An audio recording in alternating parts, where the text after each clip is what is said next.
You still putting yours in the order you want, Jamie, are you? Yeah, and Yeah. I suppose, yeah. Are you ready, Liam? Have you got your five in Another order? horse that someone's opened their mouth about today, Yeah. actually, yeah, for I've crying out loud. got all the notes I need. So if anyone ever wonders how prepared Liam is, then you can basically see right there. He That's it. writes essays. That's it. Yeah. Yeah, that's it. Just Right. just write down the one Jamie's most confident about. That's how it Right then, works. gents. Let's get into it. Hello, everyone. Welcome back to the channel. Um, Hopefully you've seen our five UK horses to follow first. We are now going to go on to the Irish side of things. We're not going to rant again about what trackers to use. That's all in the first episode. We're just going to pretty much get straight into it and roll on where we kicked off. But first, I'm just going to ask the lads, what are the trainers that you've got in your list of five? Jamie, your five trainers.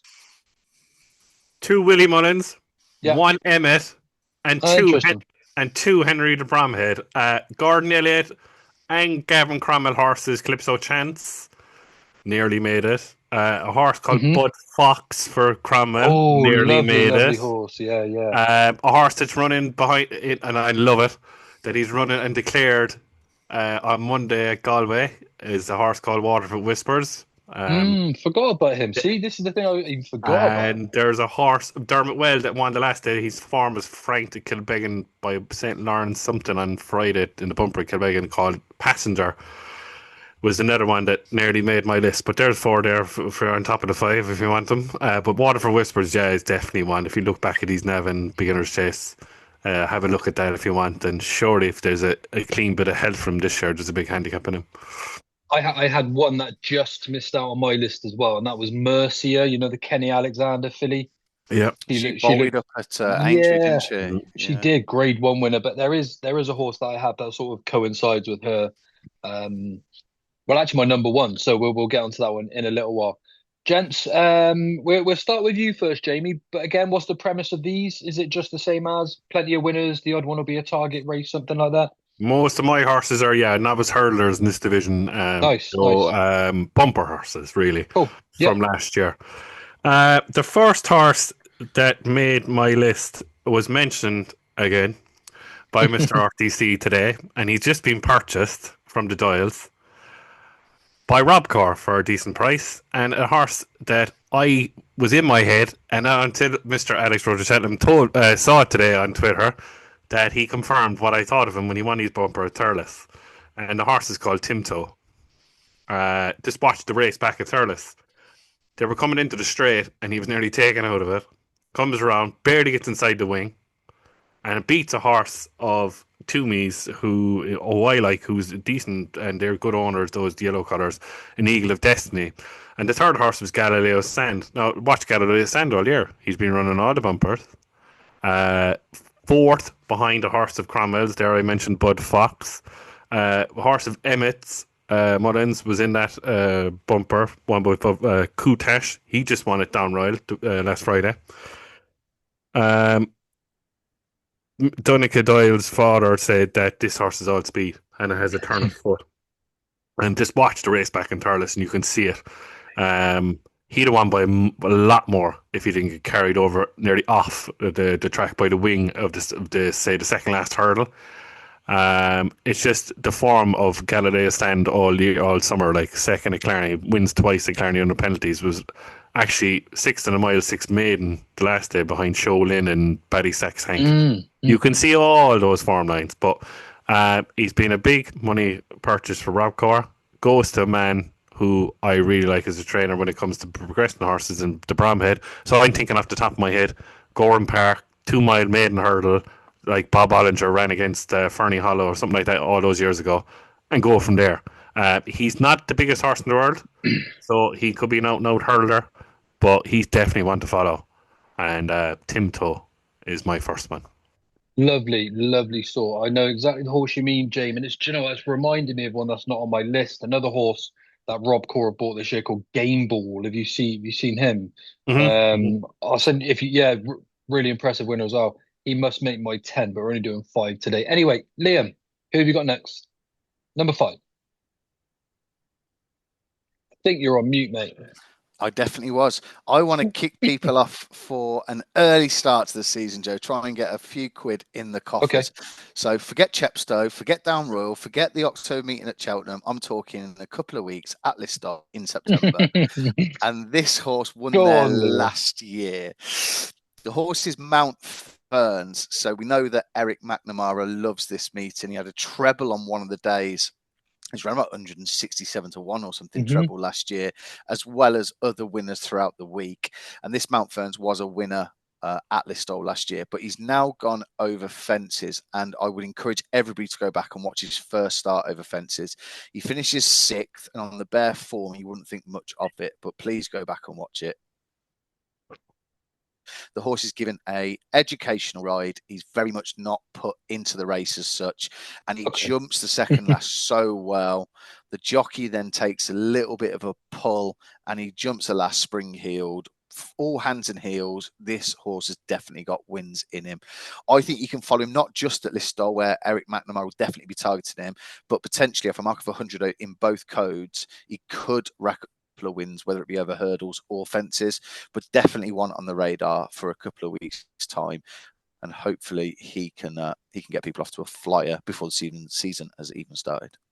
That's well thought out. Miles better than I'd have been able to put it out. That's classic, that is. And I remember he did, didn't he? Had a really good a good week. And I didn't realise he sort of targets. Is he a local trainer, Jamie, to Listowel? Do you know?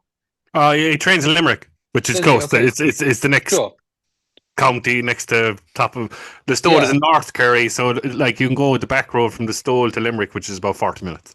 Okay, fine, not too far then. It makes sense then why he targets it. Yeah. But there you go, proper dark horse there then for Liam. Now for my 5 again, got a bit of a variety. I wanted to put one point-to-point horse in. I want to put one French recruit in, and I've got 3 other horses that I'll be well aware of anyway. So the first horse is a point-to-point recruit. I'm going to take a chance on Hernando de Soto for Gordon Elliott and the KTDA Racing Boys, who I'm a big fan of. This is an Affinity gelding, and he's out of a Westerner dam called Goya. I think this is the first horse that she's actually seen on a racetrack. But he won his sole point at Monk's Grange by 8 lengths and recorded an RPR of 93. Now, I'm not really a fan of RPRs, but I don't really mind as much when it comes to point-to-point horses because you've got nothing else to go on. You've got one performance in a clean slate, so I don't mind as much, and they can be quite consistent. So I'm happy to look past that. So I don't mind the fact that he's his RPR is good. I like that in this situation. Now, you need to obviously take point-to-point form with a little bit of a pinch of salt, but if you look at attributes, he travels really smoothly. He jumps well. He was ridden to lead before the last fence. He popped himself over, and then he showed a really quick turn of foot as well, and then just pulled away and won easily. Now, the KTDA gang actually have a horse called Grangeclare Park as well, who posted an RPR of 95. That's a walk in the park horse I won at Curramore, and this is the big money purchase, if you like. So every reason to respect Grangeclare Park too. But for me, the one to follow this season is Hernando de Soto because he's got speed, he's got stamina, he can jump. So I think this is a horse that will win bumpers. I think he'll win hurdle races, and I think he'll win chases too. So he's the point-to-point horse that I want to take a chance on this season, despite not being the number 1 with regards to the purchase price. So that's Hernando de Soto. Joe, just sorry, mate. Yes. Just for my own education as well, really. With regards to the RPRs and how they're allocated for the point-to-points,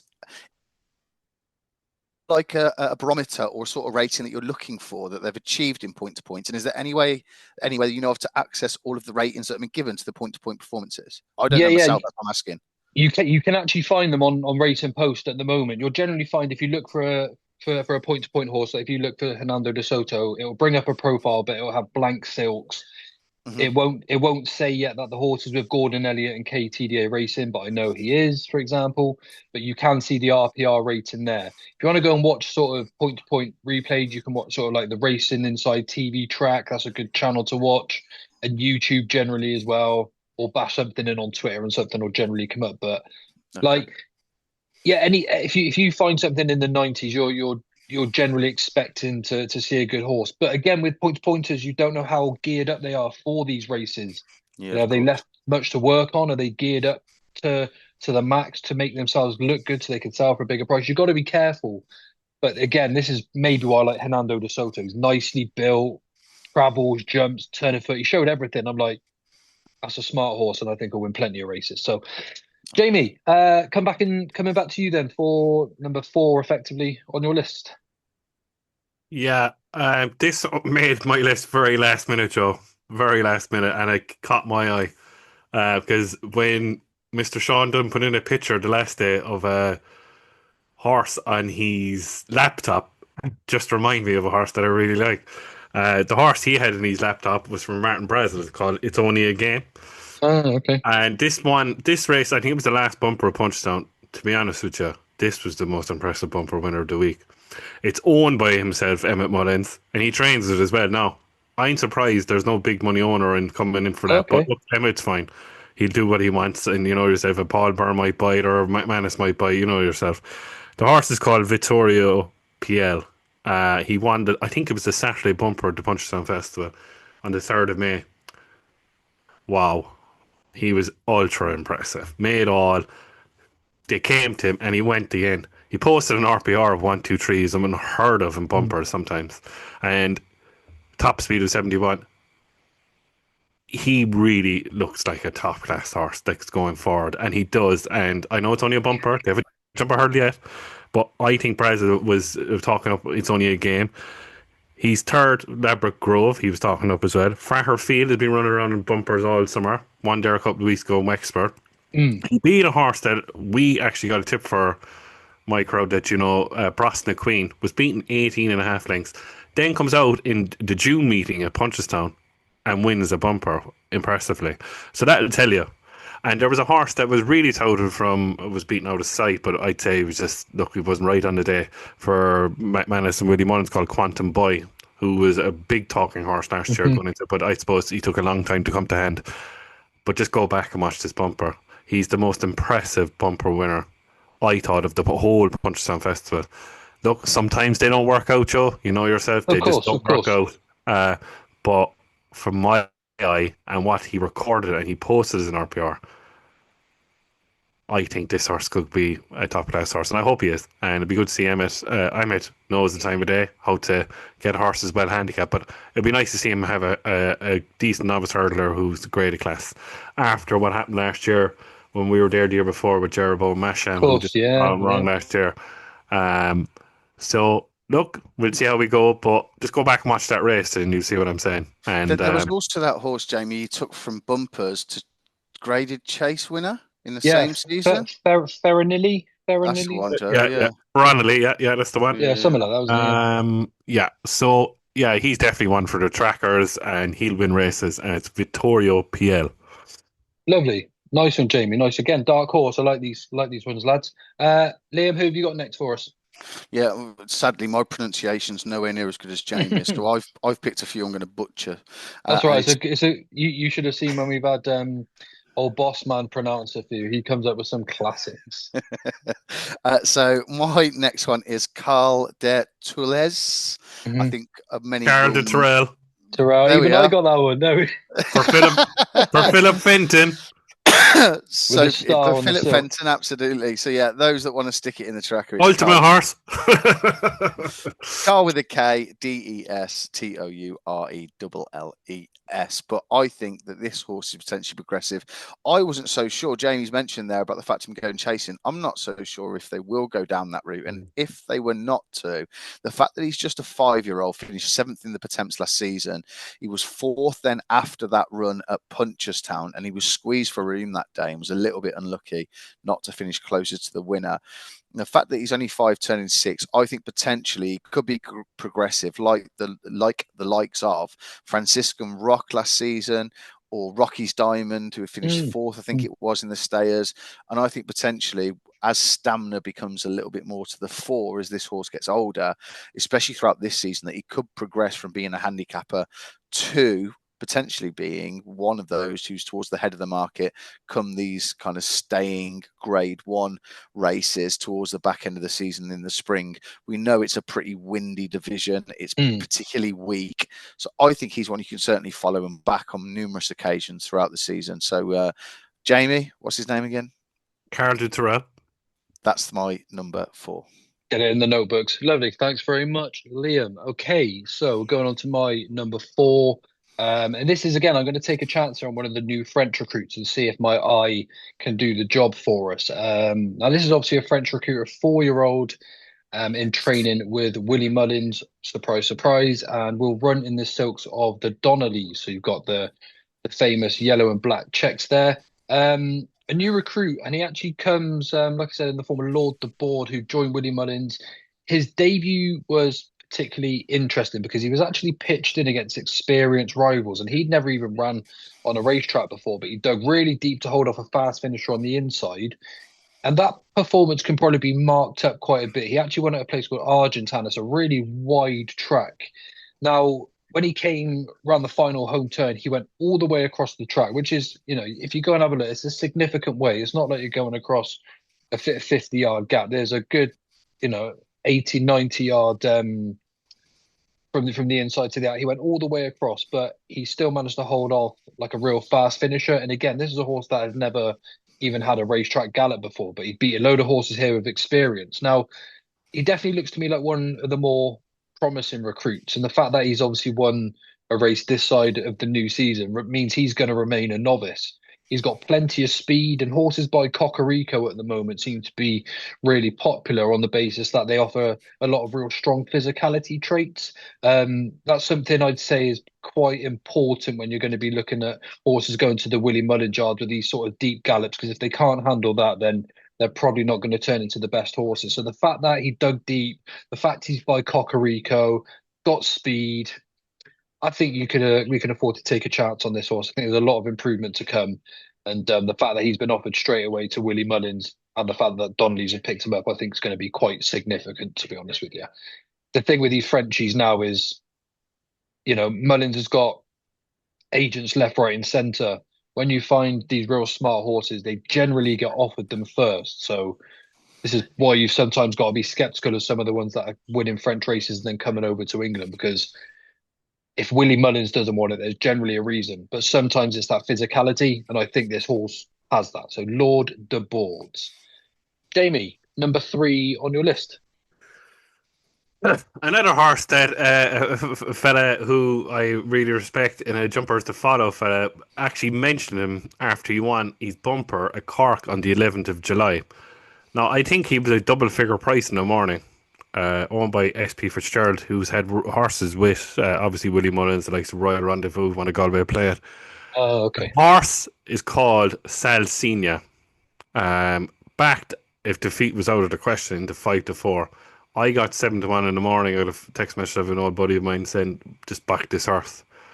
I was worried. I had a big bet in it.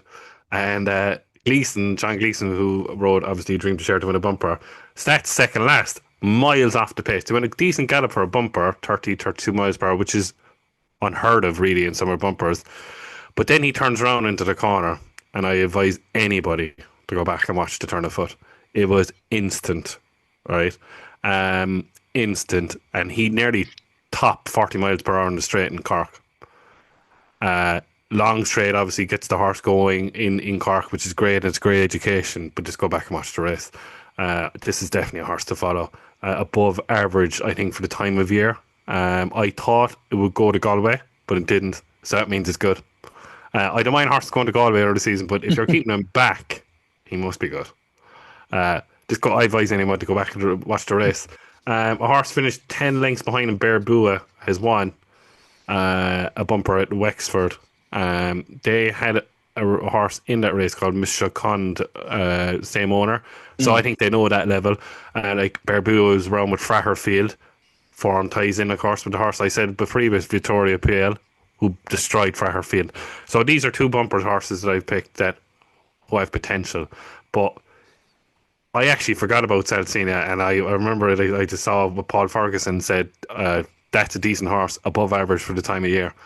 And I think this could be another good thing. I think this is a really good horse. And good, as I said, I've mentioned Tim Toe, and I've mentioned Salsina.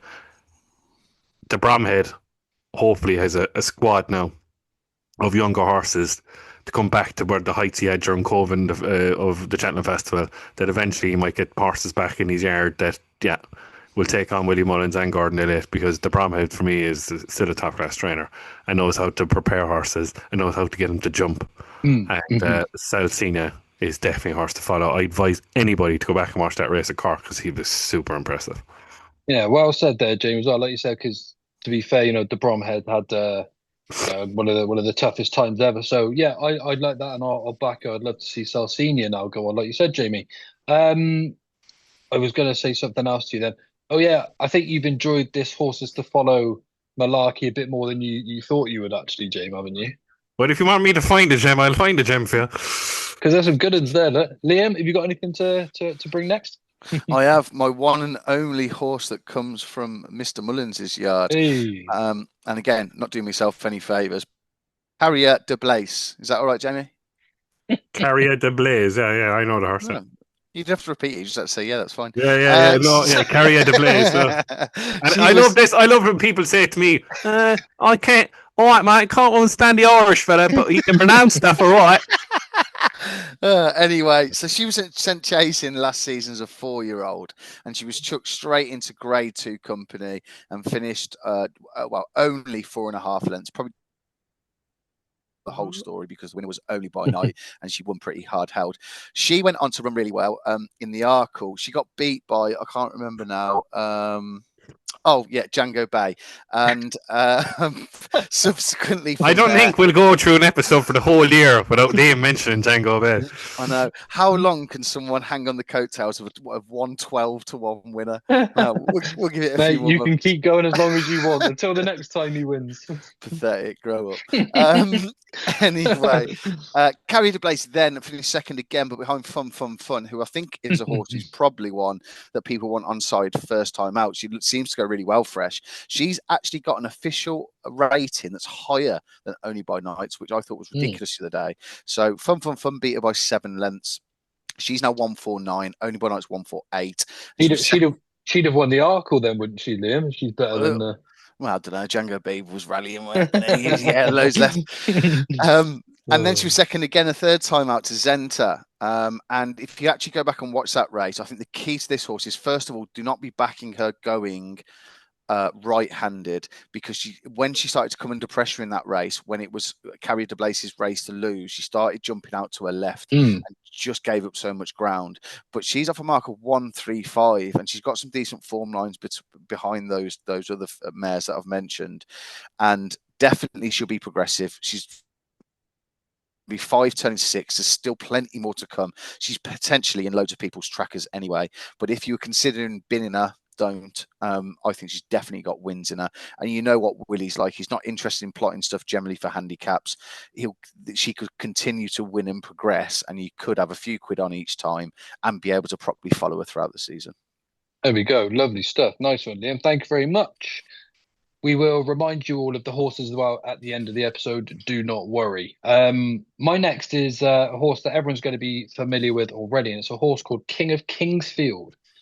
A 7-year-old gelding, obviously Gordon Elliott and Gigginstown. He's had 3 chase starts. He was second to Down Memory Lane last season. But to be honest, he has basically been living in the shadows of Brighter Days Ahead as a pacemaker. But he has now, this season, switched to fences again. He's actually won his first 2 chase starts in really good fashion. He's got an official rating of 143 over hurdles. He now has an official rating of 143 over fences. But when he's running over hurdles, he's been running to set the pace for Brighter Days Ahead, and we haven't really been seeing the best of him. But this year, he's going to get a proper campaign. He's going to get focus on himself. He's not going to be campaigned as a horse that's going to be Brighter Days Ahead pacemaker again this year.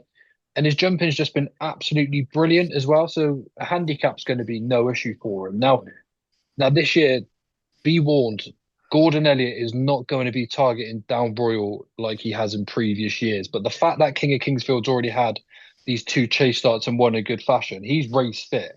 So I think he will go to Down Royal. If he doesn't go to Down Royal, there's definitely a big pot on him this season.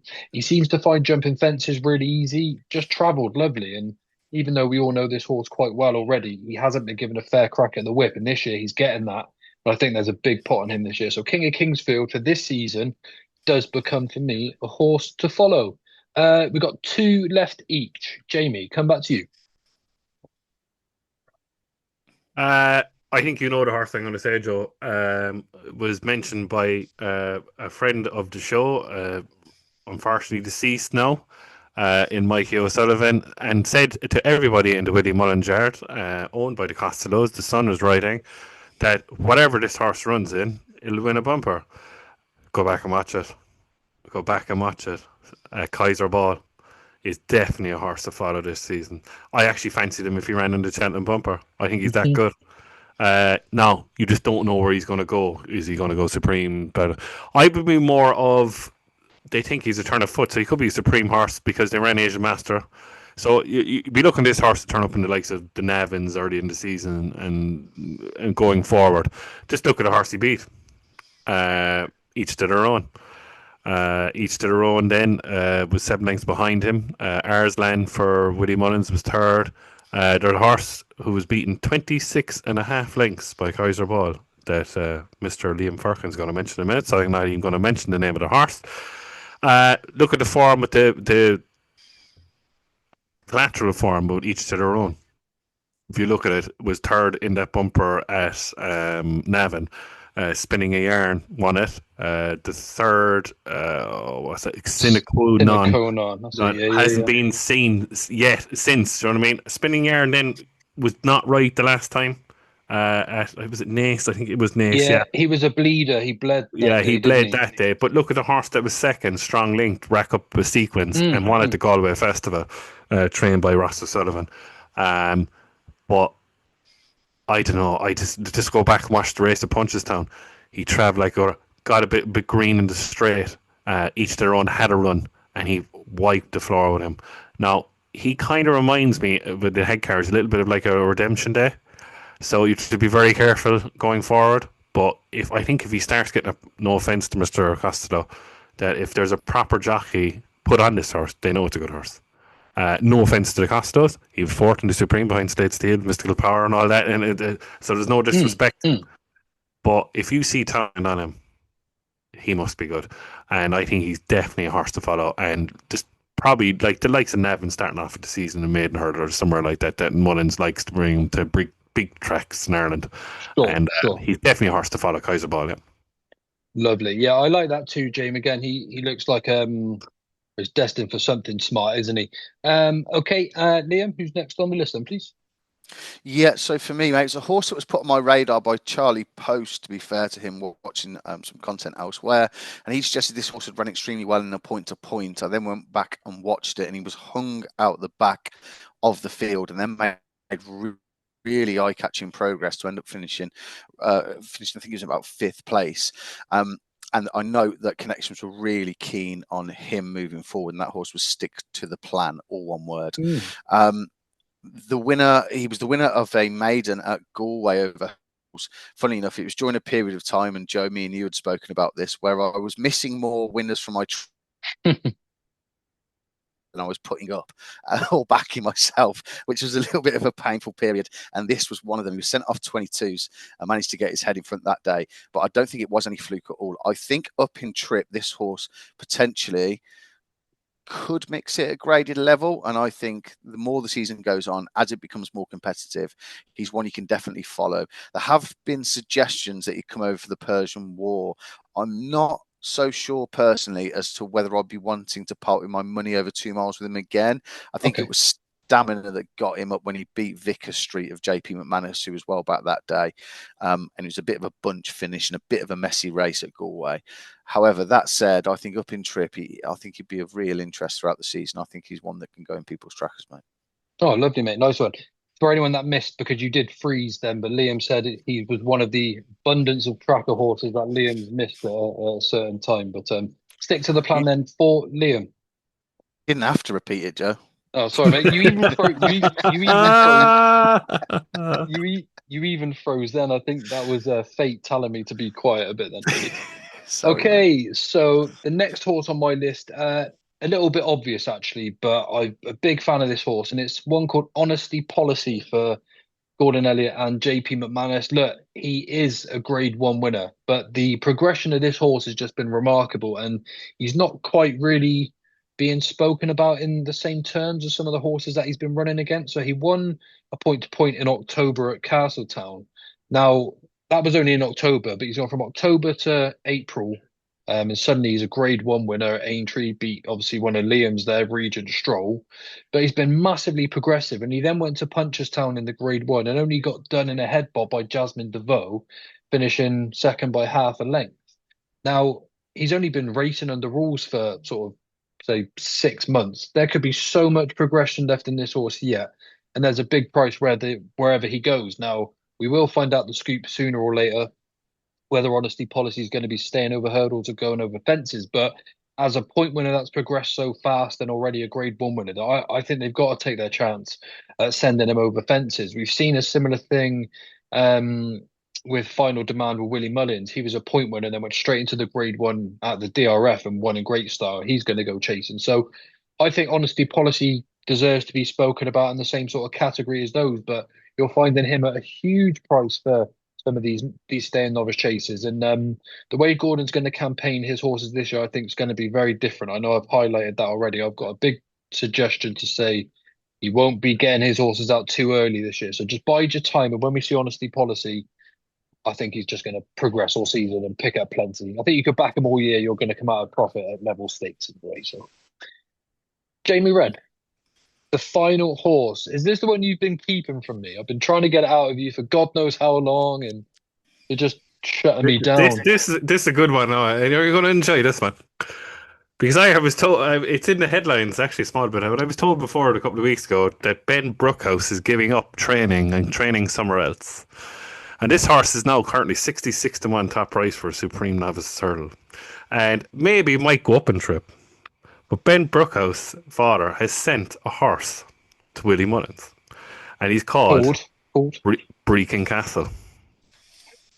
Oh, okay, yeah. Sounds like a Supreme winner to me. How you spell it, Jay? Brecon Castle. Brechin. I know the horse you mean now. The horse you mean. Won his point-to-point at Betty Crystal.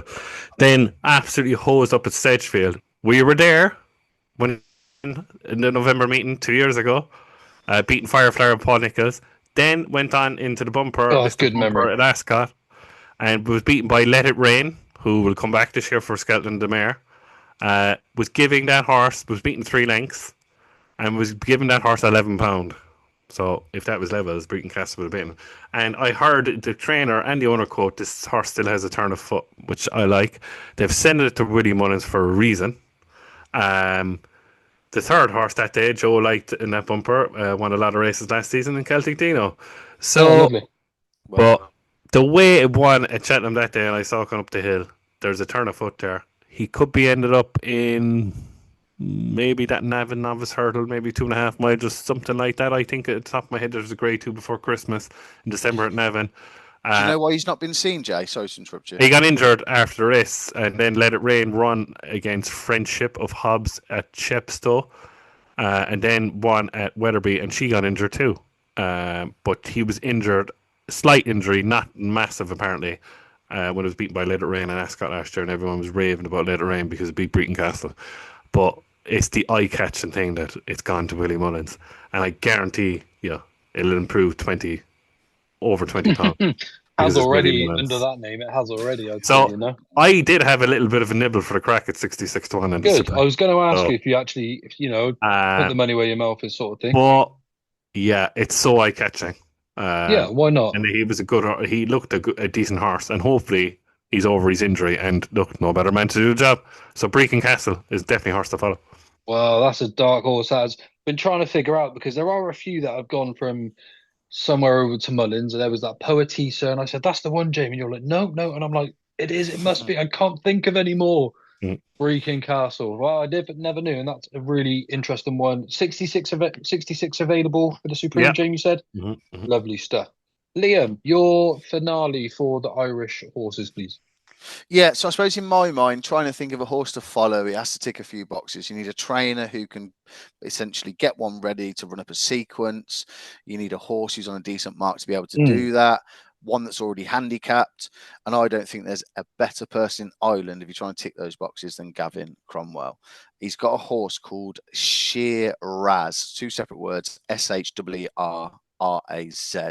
Now, this horse, if you go back and watch its latest start over hurdles, it's in blue and white stripes. He's flung out the back, and he makes real nice, smooth headway throughout the race. Passing horses, some of which are beaten, granted, but also just travelling with ease. A little bit of a pulse taken when he gets a little bit too close. They certainly didn't want him to do that. But then there is a little bit of a sustained effort, and when bridle we start to find in, he gets to the second last, he then it's a very soft unseat, and the winner then goes and wins relatively comfortably. But I am adamant that this horse Shiraz would have been there come the finish and would have been competitive with the winner. The winner has gone on to win 3 times.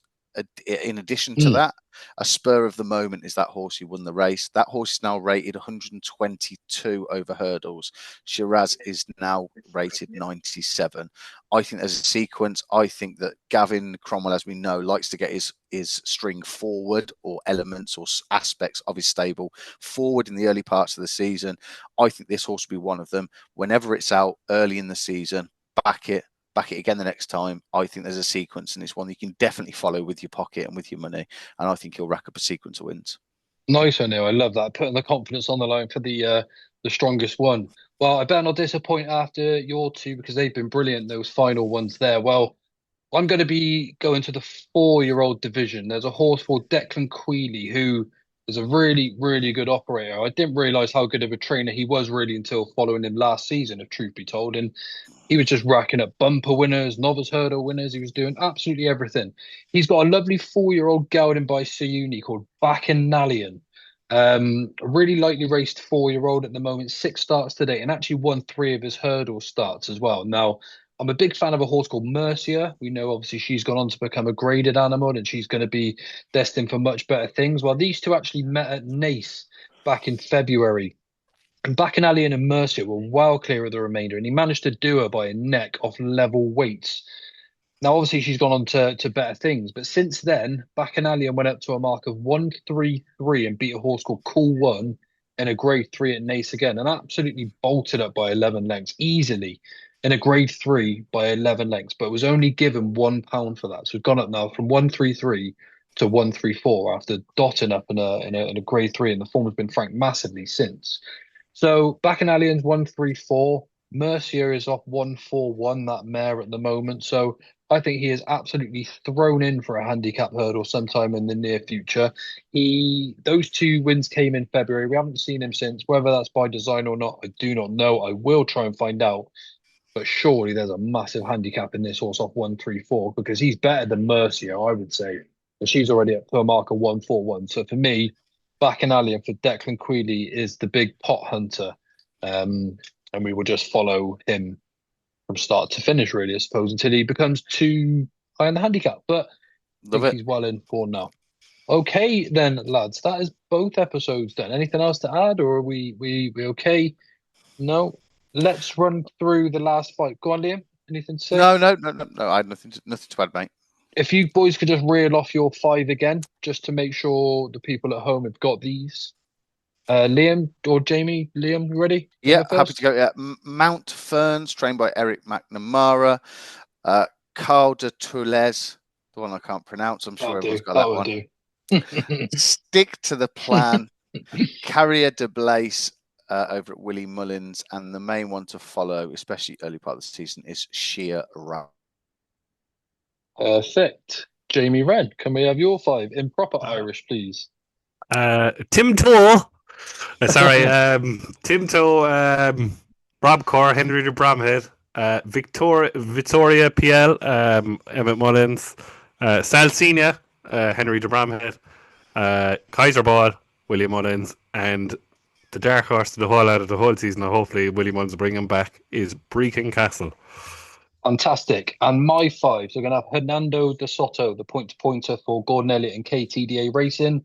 Then the French recruit Lord Desbordes, Willie Mullins and the Donnellys.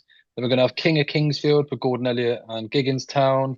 Then it was Honesty Policy for Gordon Elliott and JP McManus. And then my number one was Bacchanalian for Declan Quealy. Wow, lads, I did enjoy that. Liam, go for it. I should have added this at the end of the UK episode, but I suppose those that have watched both episodes in their entirety and have got this far will benefit from this. So a horse I did want to mention, just give a mention to, is Joyo Mashan, who I think was on a lot of people's radars last season. So exclusive, I suppose, for the Ginger Joe Racing Show. He will be aimed at the race that was won by Steel Alley last season. I know the owners very well. They're owned by a syndicate called the UTB, which stands for Up the Barrow, which is a little village called Inkbarrow, obviously trained by Skelton. The 2 mile, 3.5 furlong at Haydock Betfair Chase Day will be his target. Bet your bottom dollar he'll be absolutely ripe for that day. And I suppose those who have stuck with us this far will have privy to that info. There we go. We got a plot job as well to finish us off there. Anything else, Jamie? Or you all okay? No, did you enjoy? I mentioned a couple of didn't make the list at the start of the episode. And hopefully, people I think mentioned 4 today. Yeah, before the start of the 5. Yeah, I enjoyed it. It was good to pick out a few. Good. Well, it's nice that we've got the jump season now sort of underway with regards to content. Again, we're trying to talk as little about Cheltenham as possible for the time being, but we've got loads of stable talks coming up over the next few days. It's our biggest season ever, hopefully, based on what we've got lined up for you. Of course, we've got the addition of Liam as well, Mr. Tipstar. We might have to see if anyone can beat the Tipstar sometime this season and a few other bits and bobs like that. Maybe they can take you on, Jaime Wrenn. We'll have to do an Ante-Post series, but we've got you covered anyway with all sorts. Well, if there was a Tipstar against Mr. Jaime Wrenn, I think there's only going to be one winner. Oh, well, there you go. There's fight talk already. But it's the quiet ones you got to watch, and Liam hasn't said a word. Anyway. Yeah. Thank you to everyone that's tuned in. We really appreciate it, especially if you carried on with us through the flat season. Like I said, we've got all sorts lined up for you. If you're able to just do us a quick favor by clicking like and subscribe, it's completely free to do so. Supports the channel, gets us out there to a wider audience, and effectively that's what we want to do. We want to grow our profiles. And thank you so much. We'll be doing giveaways and all sorts. And we'll see you all real soon. Bye for now.